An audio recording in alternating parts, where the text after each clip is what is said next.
हर हर महादेव दोस्तों, सनातन वर्ल्ड में आपका स्वागत है। आज हम द नागा स्टोरीज की श्रृंखला को आगे बढ़ाते हुए इसके अध्याय 18 का श्रवण करेंगे। अध्याय 18 शमशान की राख। रोजलीना वापस चली गई थी। इतने दिनों तक उसका साथ था, इसलिए रोमी को बहुत खालीपन लग रहा था। दोस्ती से बढ़कर दोनों में एक आत्मीयता व्याप्त हो गई थी। जाते समय दोनों इस तरह गले मिलकर रोई थी मानो बरसों से एक दूसरे से जानती हों। प्रोफेसर वाचस्पति लौट आए थे, लेकिन रोजलीना से मिल नहीं पाए। रिसर्च पेपर पर काम भी लगभग ख़त्म ही हो गया था, लेकिन फिर भी रोमी कुछ न कुछ नया पहलू ढूंढने में लगी रहती। अखाड़ों के बारे में प्रोफेसर वाचस्पति ने एक पुस्तक के कुछ अंश दिए थे। उन्हें वह पुस्तक लाइब्रेरी में मिली थी, लेकिन दुखद बात यह थी कि उसके अखाड़े वाले अध्याय के कुछ पृष्ठ फटे हुए थे। लगातार हिदायतें देने के बावजूद छात्र पुस्तकें फाड़ना नहीं छोड़ते हैं। मेहनत करने के बजाय शॉर्टकट अपनाना चाहते हैं बस, उन्होंने गुस्से से कहा था। जितना भी अंश था रूमी उसे ही पढ़ने लगी। अखाड़ों ने केवल धर्म रक्षक की ही नहीं बल्कि धर्म प्रचारक की भूमिका भी बखूबी निभाई। शैव, वैष्णव, उदासी तथा निर्मल सभी संप्रदायों के अखाड़ों ने अपने अपने संप्रदाय के धर्म और दर्शन के प्रचार प्रसार में महत्वपूर्ण योगदान दिया। 18वीं शताब्दी के अंत तक देश में ब्रिटिश शासन की जड़ें मजबूती से जमने लगी थी और 19वीं शताब्दी के उत्तरार्ध में उन्होंने भारत पर पूरी तरह से अपना अधिकार कर लिया। अंग्रेजों के कठिन प्रतिरोध के कारण शैव व वैष्णव नागा साधुओं की राजनीतिक तथा आर्थिक भूमिका धीरे धीरे समाप्त हो गई तथा वे पूरी तरह से धर्म प्रचार और समाज सेवा के कार्य में लग गए। दशनामी अखाड़ों में 19वीं शताब्दी के प्रारंभ में महामंडलेश्वरों की परंपरा आरंभ होने के उपरांत धर्म प्रचार के काम में तीव्रता आई। ईसाई मिशनरियों तथा स्वतंत्र भारतीय चिंतकों द्वारा हिंदू धर्म पर किए जा रहे आक्रमणों से सुरक्षा हेतु यह आवश्यक माना गया कि हिंदू धर्म के ऐसे विद्वान व्याख्याता उत्पन्न किए जाएं जो उनके आक्रमणों का उत्तर दे सके। हिंदू अधिक समय तक तटस्थ रहकर दूसरे संप्रदाय के आक्रमण को मूक दर्शक बनकर नहीं देख सकते थे। ज्ञान व दर्शन द्वारा हिंदू धर्म की उचित रूप से रक्षा करना आवश्यक था। अस्त्रधारी तथा शस्त्रधारी सन्यासियों के लिए आवश्यक हो गया था कि वे अपने मठों में रहते हुए एवं पर्यटन करते हुए इस नवीन कार्य की सफलता हेतु अध्यापकों और प्रचारकों की भूमिका निभाएं। इसलिए यह निश्चय किया गया कि इस संप्रदाय के प्रकांडतम विद्वानों की देखरेख में संस्कृत विद्या और धार्मिक शिक्षा के केंद्र स्थापित किए जाएं तथा जनता के बीच में धर्म प्रचार के लिए योग्य सन्यासियों के दल तैयार किए जाएं। अन्य संप्रदायों के विवाद पर जवाब देने का यह सही ढंग था। स्वामी सदानंद गिरी महामंडलेश्वरों के उदय के विषय में एक अन्य विवरण प्रस्तुत करते हैं, जिसके अनुसार मंडलेश्वरों की उत्पत्ति 19वीं शताब्दी के मध्य में कैलाश आश्रम ऋषिकेश के सम्मानित स्वामी धनराज गिरी के सुझाव के अनुसार आचार्य गुरुओं के रूप में हुई, जिनका कार्य संन्यास की दीक्षा हेतु मार्ग तथा साधन की व्याख्या करना था। फिलहाल यह विवाद का विषय है कि मंडलेश्वरों की उत्पत्ति का मूल कारण क्या था, किंतु इसमें संदेह नहीं है कि ये मंडलेश्वर, जो कि आधुनिक समय में महामंडलेश्वर कहे जाते हैं, बड़े विद्वान होते आए हैं एवं दशनामी संप्रदाय के योग्यतम सन्यासियों में से चुने जाते रहे हैं। इतना अंश भी उसके लिए महत्वपूर्ण था। शाम को वह टीवी देख रही थी कि अचानक सीरियल में नागा साधु की भूमिका निभाता किरदार नजर आया, जिसका श्रृंगार देख वह स्तब्ध रह गई। उसने सुना तो था कि नागा साधुओं को भी सजना संवरना अच्छा लगता है। फर्क सिर्फ इतना है कि नागाओं की श्रृंगार सामग्री महिलाओं के सौंदर्य प्रसाधनों से बिल्कुल अलग होती है। उन्हें भी अपने लुक और अपनी स्टाइल की उतनी ही फिक्र होती है जितना आम आदमी को। अपने श्रृंगार से महिलाओं को भी ये मात देते हैं। रूमी लैपटॉप खोलकर गूगल सर्च करने लगी। एक जगह किसी नागा साधु प्रेमानंद गिरी ने जो कहा था वह वर्णित था कि नागाओं के भी अपने विशेष श्रृंगार साधन हैं, ये आम दुनिया से अलग है, लेकिन नागाओं को श्रृंगार करना बेहद प्रिय है। क्या सर्च कर रही हो? मनोहर दवे ने उसके कमरे में आते हुए पूछा। पापा, अभी टीवी में देखा कि नागा साधु बहुत तरह से स्वयं को सजाते हैं। ऐसा वे केवल कुंभ के मेले के दौरान ही करते हैं। हालांकि सारे साधु ऐसा नहीं करते। वही सर्च कर रही हूँ। बहुत दिलचस्प बात बताई। चल आज मुझे भी बता इस बारे में। सच पापा, आप सुनेंगे? पापा ही क्यों, इसके बारे में तो मैं भी जानना चाहती हूँ। माँ कॉफ़ी के प्याले उन दोनों को पकड़ाती हुई बोली और रूमी के पास ही कुर्सी खींचकर बैठ गई। रूमी पढ़ने लगी। हर नागा साधु का अपना खास अंदाज और टीका होता है।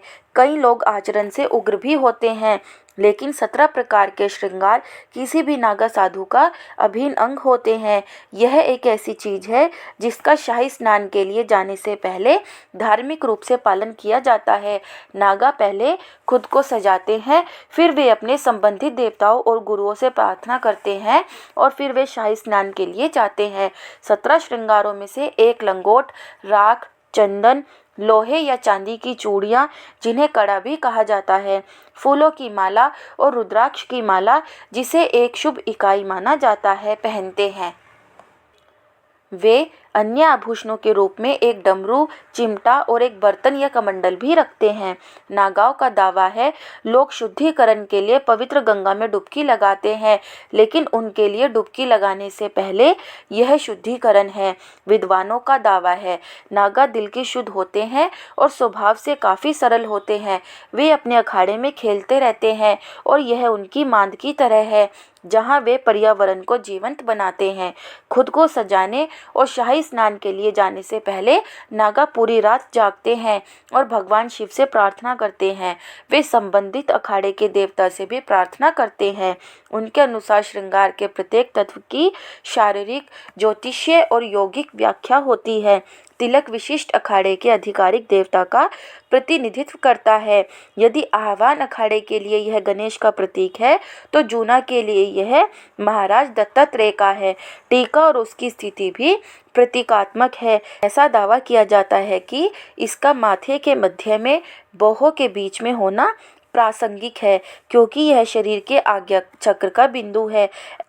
ऐसा माना जाता है कि तिलक लगाने से एकाग्रता बढ़ती है। टीका, डमरू, त्रिशूल, तिलक, जड़, बाल, ये सभी यह दर्शाने वाले प्रतीक हैं कि कोई व्यक्ति शिव का अनुयायी है। श्रृंगार परंपरा की शुरुआत उस समय से हुई जब यह संप्रदाय एक लड़ाकू शक्ति था। नागा योद्धा थे जिनका पालन पोषण सनातन धर्म की रक्षा के लिए किया गया था। हर सेना की तरह उनके पास तैयार होने और अपनी ताकत प्रदर्शित करने की अपनी अनूठी शैली है। दंडेश्वर विधानम आदि शंकराचार्य द्वारा तैयार किए गए नियम हैं, जो नागा सन्यासी द्वारा किए जाने वाले श्रृंगार को निर्धारित करता है। दिलचस्प बात यह है कि नागा साधुओं की श्रृंगार सूची में 17वीं वस्तु है भस्म, जिसके बारे में उनका दावा है कि यह उन्हें बाकी दुनिया से अलग करती है। इससे उन्हें एक अनोखी पहचान मिलती है। उनका मानना है कि भस्म या भभूत सर्वोच्च देवता के साथ उनका एकीकरण स्थापित करती है। श्रृंगार करना उनके लिए एक अनुष्ठान है जो न केवल गर्व और शक्ति का प्रदर्शन करता है, बल्कि सदियों से चली आ रही परंपरा को भी जीवित रखता है। शमशान से ये राख लेकर आते हैं या स्वयं तैयार करते हैं, लेकिन यह भभूत बहुत लंबी प्रक्रिया के बाद तैयार होती है। हवन कुंड में पीपल, पाकड़, रसाला, बेलपत्र, केला तथा गऊ के गोबर को भस्म करते हैं। इस भस्म की हुई सामग्री की राख को कपड़े से छानकर कच्चे दूध में इसका लड्डू बनाया जाता है। इसे 7 बार अग्नि में तपाया जाता है और फिर कच्चे दूध से बुझाया जाता है। यही भस्म नागा साधु का वस्त्र होती है। यह भभूत उन्हें बहुत सारी आपदाओं से भी बचाती है। वास्तव में आम आदमी के लिए यह समझना कठिन है कि कैसे कुछ सबसे सरल लोगों में भी जटिलता छिपी होती है। मुझे तो लगता है नागा साधुओं में सरल और जटिल दोनों रंग होते हैं। उनके आसपास कई रहस्य बने हुए हैं और हम चाहे उन्हें कितना ही जानने की कोशिश करें, वे रहस्य हमेशा बने रहेंगे। पापा बोले, थोड़ा विस्तार से उनके श्रृंगार सामग्री के बारे में बता बेटा। माँ की जिज्ञासा देख रूमी और पापा दोनों ही हंसने लगे। तेरी माँ भी इसमें दिलचस्पी ले रही है। अब कम से कम डांट तो नहीं पड़ेगी कि क्या काम कर रही है, जल्दी शादी कर ले। आपको मेरा मजाक उड़ाने के सिवाय और कुछ आता है? ठीक है, मैं बाहर चली जाती हूँ। माँ बैठो ना, मैं बताती हूँ आपको विस्तार से। रोमी ने फिर सर्च करना शुरू किया और बोली, भस्म नागा साधुओं को सबसे ज़्यादा प्रिय होती है। भगवान शिव के ओघड़ रूप में भस्म लगाने से सभी परिचित हैं। ऐसे ही शैव संप्रदाय के साधु भी अपने आराध्य की प्रिय भस्म को अपने शरीर पर लगाते हैं। रोजाना सुबह स्नान के बाद नागा साधु सबसे पहले अपने शरीर पर भस्म रमाते हैं, जो ताजी होती है। भस्म ही तो उनके शरीर पर कपड़ों का काम करती है, लेकिन उन्हें इस रूप में देख मजाक उड़ाने वाले यह नहीं सोचते कि वे कैसे सर्दी, गर्मी, बरसात या किसी भी स्थिति को अपने शरीर पर सहन करते होंगे। आखिर अपने तप और यौगिक क्रियाओं के बल पर ही तो वे ऐसा कर पाते हैं। तो वे साधारण मनुष्य या साधु तो नहीं हुए ना। माँ ने जितनी गूढ़ बात कही थी उसे सुन रूमी बोली, सही कह रही हो माँ आप, लेकिन आम जन का नजरिया बदलना आसान नहीं है। फिर भी मैं कोशिश करती रहूंगी। इन नागा साधुओं के योगदान के बारे में हर किसी को जानना चाहिए। इनके श्रृंगार की अन्य वस्तुएं क्या हैं? पापा ने पूछा। रूमी बोली, कई नागा साधु नियमित रूप से फूलों की मालाएं धारण करते हैं। गेंदे के फूल वे सबसे ज़्यादा पसंद करते हैं। वजह है गेंदे के फूलों का अधिक समय तक ताजे बने रहना।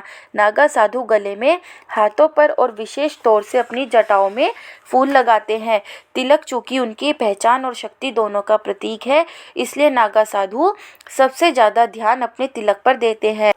प्रतिदिन तिलक एक जैसा लगे, इस बात को लेकर नागा साधु बहुत सतर्क रहते हैं। वे कभी अपने तिलक लगाने की शैली को बदलते नहीं हैं। तिलक लगाने में वे इतनी मेहनत और बारीकी बरतते हैं कि अच्छे अच्छे मेकअप आर्टिस्ट उनके सामने मात खा जाएं। तिलक लगाने के पीछे कारण यह है कि हमारे मस्तिष्क के बीच में आज्ञा चक्र होता है, जिसे गुरु चक्र भी कहते हैं। गुरु चक्र इसलिए कहते हैं क्योंकि यह देवताओं के गुरु बृहस्पति का स्थान होता है। गुरु एकाग्रता लाने और ज्ञान जागृत करने में सहायक होते हैं। साधु लोग जो तपस्वी होते हैं और कड़ी साधना करके देवी ज्ञान पाना चाहते हैं, गुरु चक्र को जागृत रखने के लिए उस जगह तिलक लगाते हैं। ये उनके लिए गुरु के प्रति सम्मान प्रकट करने का भी भाव है। भस्म ही की तरह उन्हें रुद्राक्ष भी बहुत प्रिय है। कहा जाता है रुद्राक्ष भगवान शिव के आंसुओं से उत्पन्न हुए हैं। यह साक्षात भगवान शिव का प्रतीक है। इस कारण लगभग सभी शैव साधु रुद्राक्ष की माला पहनते हैं। ये मालाएं साधारण नहीं होती, इन्हें बरसों तक सिद्ध किया जाता है और ऐसा उनकी ध्यान साधना से होता है। तब इनमें शक्ति आ जाती है और ये मालाएं नागा साधुओं के लिए आभा मंडल जैसा वातावरण पैदा करती हैं। रुद्राक्ष एक्यूप्रेशर का भी काम करता है। यह गर्दन की नसों पर दबाव डालता है, जिससे रक्तचाप नियंत्रण में मदद मिलती है। इसके द्वारा साधु किसी भी तरह के तापमान में अपने को अनुकूलित कर लेते हैं। इसलिए कई बार जब साधु बहुत प्रसन्न होते हैं तो भक्त को रुद्राक्ष आशीर्वाद के रूप में भी देते हैं। कहते हैं कि अगर कोई नागा साधु किसी पर खुश होकर अपनी माला उसे दे दे तो वह व्यक्ति स्वयं को धन्य समझता है। आमतौर पर नागा साधु निर्वस्त्र ही होते हैं, लेकिन कई नागा साधु लंगोट धारण भी करते हैं। भक्तों के उनके पास आने में कोई झिझक ना हो, यही मुख्य उद्देश्य होता है। कई साधु हठ योग के तहत भी लंगोट धारण करते हैं, जैसे लोहे की लंगोट, चांदी की लंगोट, लकड़ी की लंगोट। यह भी एक तप की तरह होता है। नागा साधु अपने साथ तलवार, फरसा या त्रिशूल लेकर चलते हैं। ये हथियार इनके योद्धा होने के प्रमाण तो हैं ही, साथ ही इनके श्रृंगार का भी हिस्सा है। इनके लिए चिमटा रखना भी अनिवार्य होता है। धुनी रमाने में सबसे ज़्यादा काम चिमटे का ही पड़ता है।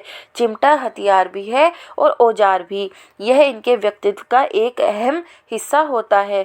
कई नागा साधु रत्नों की मालाएं भी धारण करते हैं, लेकिन ऐसे नागा कम ही हैं, क्योंकि उन्हें धन से मोह नहीं होता। लेकिन ये रत्न उनके श्रृंगार का आवश्यक हिस्सा होते हैं। वाह, लगता है कोई इंटरेस्टिंग सेशन चल रहा है। मेरे बिना शेखर था। देखो, मैं किसे अपने साथ लाया हूँ। तीनों ने मुड़कर देखा। शेखर के साथ एक लंबे कद का व्यक्ति खड़ा था। उसकी दाढ़ी थी और पतली पतली मूछें भी। कुर्ता पजामा पहना हुआ था और गले में कैमरा लटक रहा था। चलो बाहर ड्राइंग रूम में चलकर बैठते हैं, मनोहर दबे उठते हुए बोले। वहाँ सब नहीं बैठ सकते थे। उस व्यक्ति के साथ सोफे पर बैठते हुए शेखर बोला, यह श्रीधर है, हमारी चेन्नई ब्रांच में काम करता है। इंजीनियर है पर फोटोग्राफी का शौक रखता है और ट्रैवलर भी है। कुछ समय पहले जब यह त्र्यंबकेश्वर गया था तो वहाँ नागा साधुओं से मिला था। इसने उन पर एक डॉक्यूमेंट्री फिल्म भी बनाई है। श्रीधर काफ़ी कुछ बता पाएगा, इसलिए साथ ले आया। हेलो श्रीधर, रूमी बोली। आपसे मिलकर बहुत खुशी हुई। रात का खाना हमारे साथ ही करना। माँ तुरंत बोली, थैंक यू, मुझे नॉर्थ इंडियन फूड बहुत पसंद है। श्रीधर की हिंदी में दक्षिण भाषा का पुट समाहित था, लेकिन उच्चारण स्पष्ट था। आप जो बता रही थी उसे जारी रखिए प्लीज़। आप पहली बार हमारे घर आए हैं। आप क्यों मेरे साथ बोर होना चाहते हैं? माँ पापा को मैं बाद में बता दूंगी। अभी कुछ और बात करते हैं। नहीं, मैं बिल्कुल बोर नहीं होऊंगा। शेखर ने आपको बताया ना कि मैं नागा साधुओं पर एक डॉक्यूमेंट्री बनाई है। शेखर ने आपको बताया ना कि मैंने नागा साधुओं पर एक डॉक्यूमेंट्री बनाई है। आप जो बताओगे उससे मेरी नॉलेज बढ़ेगी ही। रोमी ने बोलना शुरू किया। साधुओं की एक पहचान होती है, उनकी जटा। उलझे हुए लंबे बाल को लपेटकर बांध लेते हैं या फिर खुला रखते हैं। दरअसल इसके पीछे कई कारण हैं, लेकिन जो सबसे तार्किक कारण है वह यह है कि जटा भौतिक शरीर से अलग होने की मंशा की पहचान है। नागा साधु मोक्ष पाना चाहते हैं और इसलिए वह तपस्या और साधना करते हैं। ऐसे में वे ऐसे कार्य में ज़्यादा समय नहीं देते जिससे साधना का समय कम पड़ जाए। बाल को संवारना और कंघी करना इन्हें पसंद नहीं, क्योंकि ये प्रकृति में विश्वास रखते हैं और बाल की प्रकृति है बढ़ना, सो बढ़ने देते हैं। मोटी मोटी जटाओं की देखरेख बहुत जतन से करनी पड़ती है। काली मिट्टी से उन्हें धोया जाता है, सूरज की रोशनी में सुखाया जाता है। अपनी जटाओं को नागा सजाते भी हैं, कुछ फूलों से, कुछ रुद्राक्ष से, तो कुछ मोतियों की मालाओं से। जटाओं का श्रृंगार करते हैं और जटा की तरह दाढ़ी भी नागा साधुओं की पहचान होती है। इसकी देखरेख भी जटाओं की तरह करनी होती है। नागा साधुओं के कुछ नियम भी हैं, जैसे दीक्षा के बाद गुरु से मिले गुरु मंत्र में ही उन्हें संपूर्ण आस्था रखनी होती है। उनके भविष्य की सारी तपस्या इसी गुरु मंत्र पर आधारित होती है। ये किसी को प्रणाम नहीं करते, बल्कि इनका अभिवादन मंत्र है, ओम नमो नारायण। रोमी ने लैपटॉप बंद कर दिया। असल में वह भी काफ़ी थक गई थी। दिन रात नागा साधुओं की छवि जिस तरह से उस पर हावी रहने लगी थी, उससे बेशक एक तरफ उसके मन में उनके बारे में और जानने की जिज्ञासा बढ़ती, तो दूसरी ओर रिसर्च पेपर सबमिट करने की टेंशन भी उसे परेशान कर रही थी। वह और विलंब नहीं कर सकती थी। जब मैं नागा साधुओं से मिला था तो मैंने जो बात सबसे पहले नोटिस की वह थी, कुछ नरम दिल तो कुछ अक्खड़ स्वभाव के होते हैं। कुछ नागा संतों के तो रूप रंग इतने डरावने थे कि उनके पास जाने से ही डर लगा। आई एम सॉरी, मैंने ऐसा उनका उपहास उड़ाने के इरादे से नहीं कहा, लेकिन क्षण भर को ऐसा महसूस होता है। लेकिन इन नागा सन्यासियों का मन बच्चों के समान निर्मल होता है। मैंने देखा ये अपने अखाड़ों में हमेशा धमा चौकड़ी मचाते रहते हैं। इनका मठ इनकी अटखेलियों से गूंजता रहता है। श्रीधर बोला। श्रीधर, जब हमने पहली बार उन नागा साधुओं को देखा था तो हमें भी डर लगा था। हमारी भेंट उनसे गुफा में हुई थी, जहाँ रोशनी भी नाक के बराबर थी। So don't feel sorry. Shekhar ने उसकी बात पर सहमति जताते हुए कहा। वह पल याद आते ही रूमी के रोंगटे खड़े हो गए, लेकिन यह नहीं भूलना चाहिए कि उनके जीवन का सफ़र कितना असहनीय, श्रम साध्य, कठोर और कठिन है।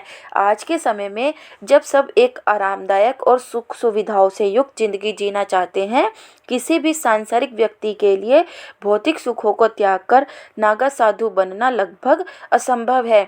नागा साधुओं का प्रशिक्षण और यौगिक प्रक्रिया से प्रेरित है, लेकिन फिर भी इसकी तुलना उन असहनीय परिस्थितियों से नहीं की जा सकती जिनसे नागा साधु को गुजरना पड़ता है।